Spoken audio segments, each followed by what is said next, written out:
Okay, so this lesson's looking at major chords.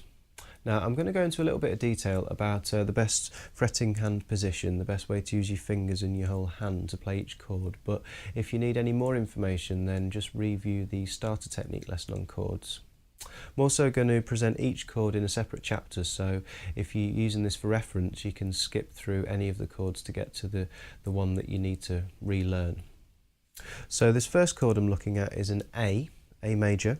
So I'm going to use finger 1 and I'm going to push down fret 2 of my 4th string, and I'm going to use finger 2 and push down fret 2 of my 3rd string, and then I'm going to use finger 3 and push down fret 2 of my 2nd string. So I've got 3 fingers all on the same fret, on fret 2 there. Now generally we just want to strum through the top 5 strings, strings 5 through to 1.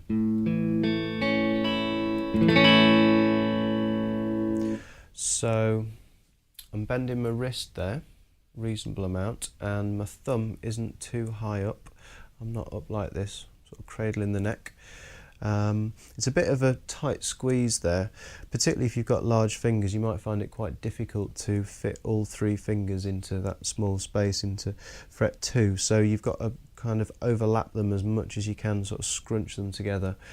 And obviously you've got to remember to be quite high over the strings so that your fingers are almost forming a 90-degree angle with the fretboard, because it's very easy with this chord, with A, to catch string 1 with the underside of your 3rd finger if you're not careful. And if your fingers aren't tight enough, it's also quite common for people to be actually touching fret 1 with their 1st finger, so it's a bit too far back towards the nut, and some of that note from fret 1's actually coming through there, so I've got to make sure I scrunch it up as much as I can so that I can hear all of the correct notes.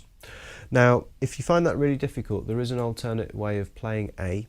You can use finger 1 on string 3 on fret 2, and then you can use finger 2 on fret 2 of string 4, and then you can use finger 3 on fret 2 of string 2. So exactly the same notes, exactly the same hand position, you've just swapped fingers 1 and 2 around. This first way is definitely the most common way of playing, just with fingers 1, 2 and 3 above each other, but the choice is yours to start with. Okay, so the second chord we're looking at is D. Now this time I'm going to push down string 3 with my 1st finger on fret 2. I'm going to push down string 2 with my 3rd finger on fret 3, and I'm going to push down string 1 with my 1st finger on fret 2. And then generally we just want to strum through the top 4 strings. So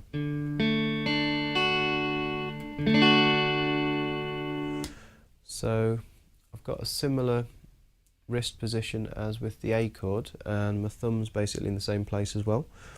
Now you've got to make sure you keep your fingers quite high over the strings, because it's quite common for people to be a bit too relaxed and again you're catching string 1. So keep your fingers and your wrist reasonably tight, reasonably bent round there. Now this can be a quite difficult chord just for people to first learn, so if it's too hard for you to start with, just take your 2nd finger off, and an alternate way of playing D is just with the open string 1.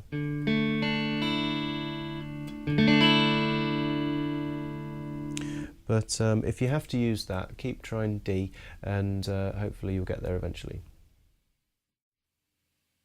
Okay, so the 3rd chord is E. So this time we're looking at using our 1st finger on string 3 on fret 1, and our 2nd finger on string 5 fret 2, and our 3rd finger string 4 fret 2, and generally we strum through all 6 strings for E.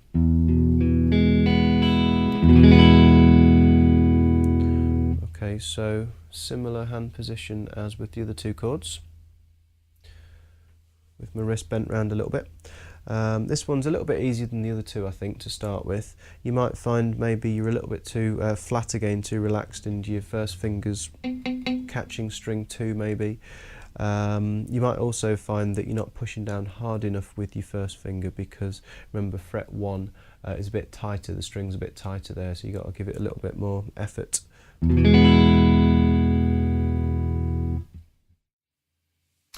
Okay, the next chord is a C chord, a little bit harder than the others.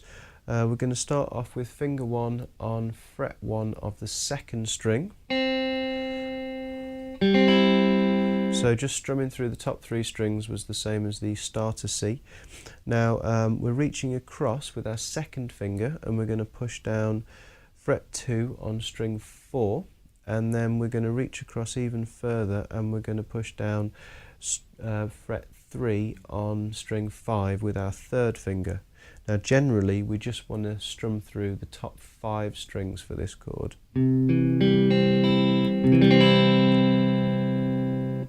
Now I can get away with C with not reaching around quite as much with my wrist there. You can almost get away with cradling the neck of the guitar a little bit. Sometimes it can feel a bit more comfortable. You've got to be careful you still keep your fingers quite high, because it's very common for people to just be a bit too flat and you're just catching all of your strings. So sometimes you can even just roll your fingers off a tiny little bit, so you're a bit more on the side of your fingers facing towards the end of the neck. That might help a tiny bit.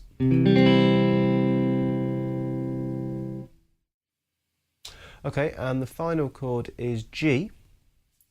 This is a bit of a stretch as well to start with.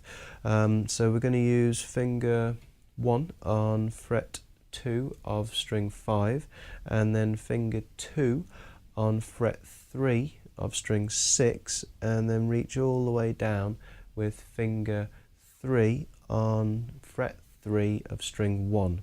And generally with G we want to strum all 6 strings. So I'm probably reaching round the most out of all of my beginner chords here with G, so I'm using my wrist quite a lot here because it's a bit of a stretch to cover string 6 and 1 at the same time. So it's quite common again for people to be a little bit too flat with particularly fingers 1 and 2, so you're catching strings, or you might find that you're not quite pushing down hard enough with finger 3 because you're concentrating too much on these other 2 fingers. But hopefully if you use your wrist enough, that shouldn't be too difficult. Remember, you can always use your elbow, bring your elbow in, which sometimes helps a bit. Now, if that particular way of playing G is too much of a stretch, you can always try and use fingers 2, 3 and 4 instead. Some people prefer this. So finger 2 on fret 2 of my 5th string, finger 3 on fret 3 of my 6th string, and finger 4 is fret 3 of my 1st string.